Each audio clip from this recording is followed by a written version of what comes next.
Hello and welcome to the DSR Daily. I'm David Rothkopf, joined as always by Riley Fessler. How are you today, Riley? Not too bad. Not too bad. That's really exuberant. And you, Minna Stein. How are you? Fabulous. How are you? Fabulous. That's it. That's the lift we're looking for at this time of day. Minna, I think you have 3 stories today. So why don't you start us? I do. Israel forces have confirmed the killing of Hamas leader Yahya Sinwar, who was blamed for the October 7th attack that resulted in 1,200 Israeli deaths. Israeli Foreign Minister Israel Katz hailed the operation as a significant military success, while Prime Minister Netanyahu described it as a turning point against Hamas. Sinwar's death occurred during an operation in Rafah, where he was mistakenly identified and later confirmed dead through dental and fingerprint analysis. U.S. President Joe Biden expressed support for Israel and emphasized the need to bring home the remaining hostages, stating that the killing of Sinwar sends a clear message that terrorists will face justice. Yeah, I think the other message the United States tried to send yesterday from Biden and from other people was this is a good time to end this war. Nobody should shed a tear for Sinwar. Sinwar was a terrorist. He's responsible not only for the deaths of 1,400 Israelis on October 7th and other terrorist deaths, but he's responsible for many of the deaths that occurred in Gaza because of the way Hamas conducts themselves and hides behind other people and so forth. That is not, please be clear, an argument that the Israelis had license to go and do what they did with reckless abandon, reckless disregard for individuals and innocents. But Sinwar is not somebody who lives in a gray space. He is a bad guy, and it's good that he's gone. It is the kind of thing that was among the goals of the Israelis, and the United States wants to now use that as a source as a point to say, look, folk, turn your attention to the hostages, get them home, get a ceasefire, let's end this thing. Netanyahu even said that this brings them closer to the end of this war. Now, Netanyahu also knows that at the end of this war, he will be investigated for its causes and for other issues. And that's why he has sought to have a prolonged conflict. The Israeli government, the Israeli military are very proud at the way that they have eliminated the leadership of Hamas and much of its rank and file, and then gone in and quickly eliminated the leadership of Hezbollah. And strategically, this does create an opportunity. These were Iranian proxies in the region, and the opportunity is that with them substantially weakened, if you could lock in a peace or something like that, you could do so in a way that might lock in greater limitations on Iranian influence in the region. That's one possibility, certainly. But other possibilities need to be taken into consideration by people who look at this in the long term. And one of them is, in 20 years, will we look at this and say, what was significant about this war was the number of terrorists that the Israelis killed? Or will we say what was significant was the number of terrorists that were created by this war, people whose families were lost and who decided that it was time for them to take more extreme measures to protect their homeland. Historically, killing civilians creates terrorists. So this is an inflection point, whether it's an important one because it leads to peace, is unclear at this point. Watch for greater pressure from the Biden administration than you've seen in the past, because, of course, they just have a couple of months left and they can afford to do things, particularly after the election, that they might not have been able to afford to do before. Riley? The United States has charged former Indian intelligence officer Vikas Yadav with orchestrating a foiled plot to assassinate Sikh separatist leader Gurpatwant Singh Pannan, a U.S.-Canadian citizen and critic of the Indian government. According to an unsealed indictment, Yadav, while employed by India's Research and Analysis Wing, allegedly directed an Indian national, Nikhil Gupta, to carry out the murder in the U.S. Gupta was arrested in Prague and extradited to the U.S., where he pleaded not guilty. This case, linked to wider concerns over India's alleged targeting of Sikh separatists abroad, has strained India's diplomatic relations with the U.S. and Canada. Well, yeah, well, sure, it's strained them. What they're doing is extrajudicial killing outside of their own country. It's not good in their own country, but when you go outside, then you run afoul of law enforcement, intelligence, and the interests of other countries. And in this case, two countries that consider India to be an ally. This is a reckless policy, extremely dangerous. I'm talking about it as though the assertions that the Indian governments are behind this have been proven. I don't know that, so we have to take it with a grain of salt, but it sure does sound that way. There sure does seem to be a lot of evidence in that direction.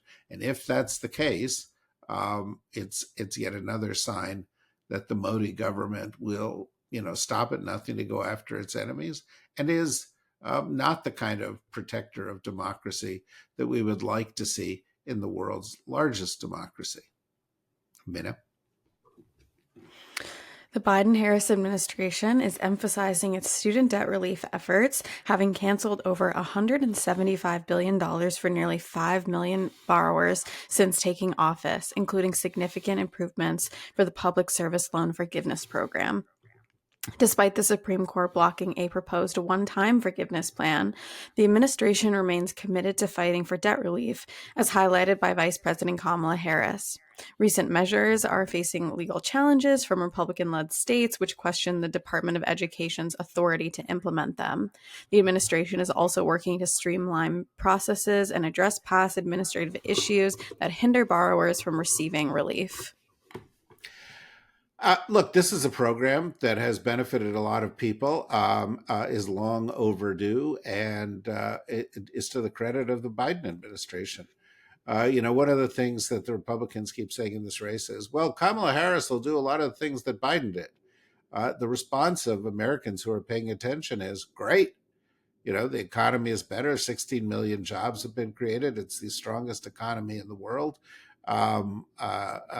since the recovery from COVID. We've invested in infrastructure in a greater way than we have at any time since the Eisenhower administration. We're just investing in science and technology and being competitive in the industries of tomorrow.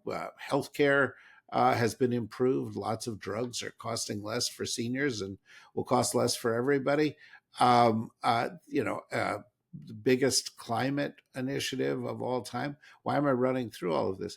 Because one of the things that really gets under my skin is when people go, oh no, it'll be like more of the Biden administration. We should be so lucky if the Harris administration is as successful and as beneficial for the American people as the Biden administration. And I know 4 years is a long time ago, America, but the Trump administration was a disaster economically. It was a disaster in terms of foreign policy. It was a special disaster in terms of health policy with 1 million Americans dead of COVID. It was a disaster on climate policy and related regulatory policy. It was a disaster in terms of the rule of law and ethics and values.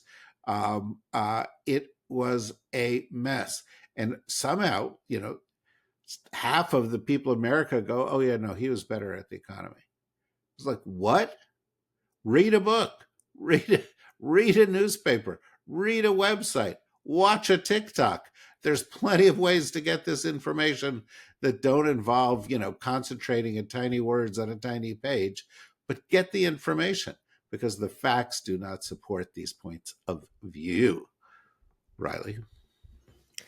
South Korea's intelligence agency reported that North Korea has deployed 1,500 special operations troops to Russia to support its war against Ukraine, with more troops expected to follow. The soldiers, disguised in Russian military uniforms, are currently stationed at Russian bases and will likely be deployed after training. North Korea's involvement marks its first significant participation in a foreign war, raising security concerns in South Korea and the international community.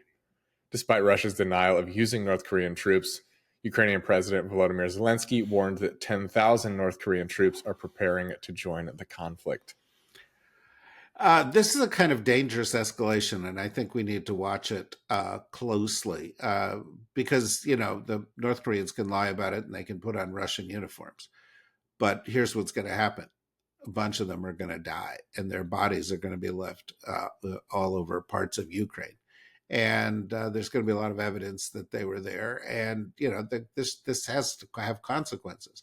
North Korea perhaps thinks, well, we can't be sanctioned any more than we've been sanctioned, or that Russia and Iran, or Russia, Iran, and China are going to help us out if we get into a pickle because of this. But I'm not so sure that's the consequence. I think, we've had increased Iranian involvement with the provision of drones and other kinds of things. There have been troops sought from other parts of the world. Russia's playing with fire here. They don't want troops to come from Europe or other parts of the world to support the Ukrainians and to lead to a kind of internationalization of this war.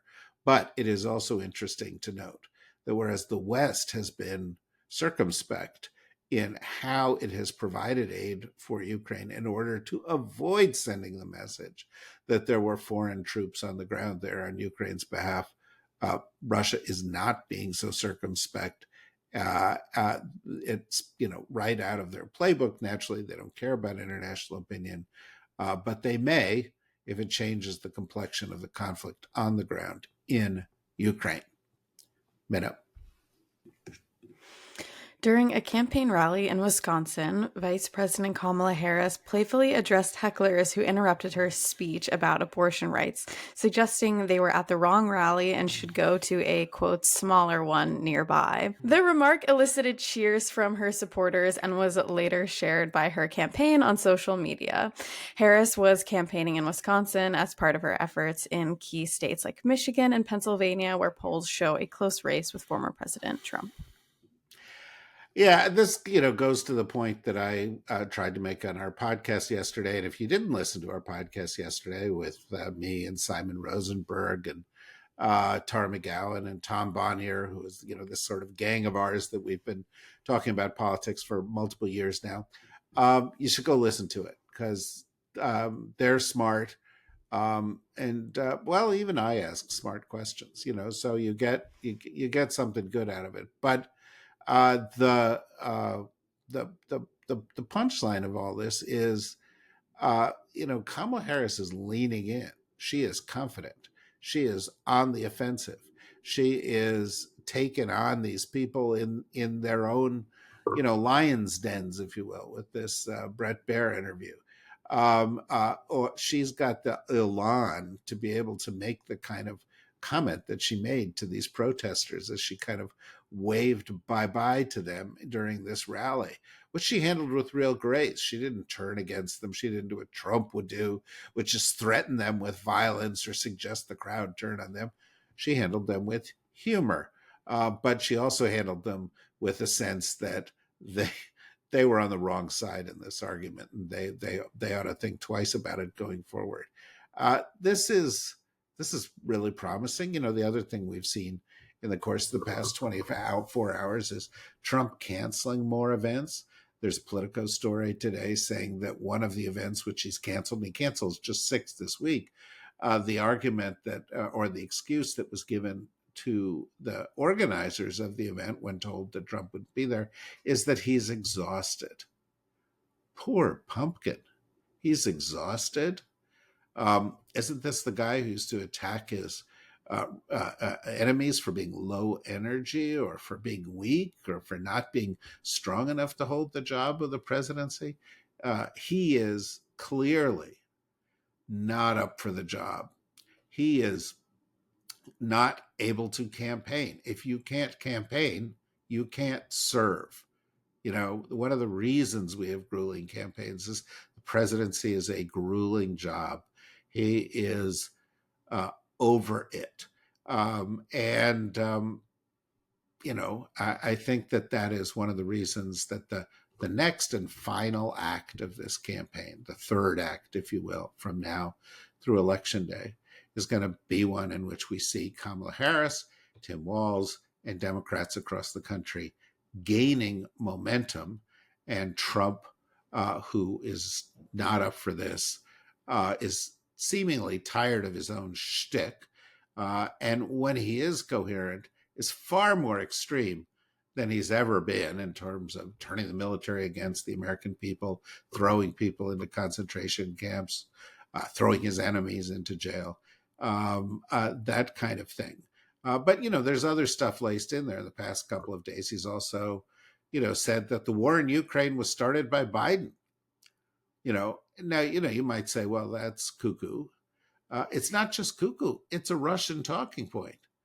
The Prime Minister of Canada yesterday, under oath, testified that people who are very close to Trump, including Tucker Carlson, are on the payroll of RT to distribute disinformation and propaganda in the United States. Now, you can like Justin Trudeau, you can not like Justin Trudeau, but he said it under oath. He clearly was basing his statement under intelligence. There are many stories about this that people have expected to come to the surface here in Washington. And so I think, we're at a point where you've got to look not only at Trump's unfitness in terms of physical or mental unfitness, but also in terms of his political unfitness and his moral unfitness for the job. By any measure, he loses, she wins. That's what it looks like to me here at the end. This has been a very serious. We banter around here, and usually you guys benefit from the lighthearted conversation from Minna and Riley. But sometimes the news is serious, and sometimes what we try to do is focus as efficiently as possible to getting you the big stories and getting you on your way with the day. So do that. We'll be back here with more each and every day as we head into the, take a deep breath, final 2 weeks of this election cycle here in the United States. Not the only story in the world, but it's certainly maybe the biggest story in the world for the next couple of weeks. And we'll be here to talk about it. Thank you, Minna. Look forward to talking about it with you. Thank you, Riley. Same. Thank you, everybody, for listening. Join us here and on other DSR podcasts each and every day. Bye-bye.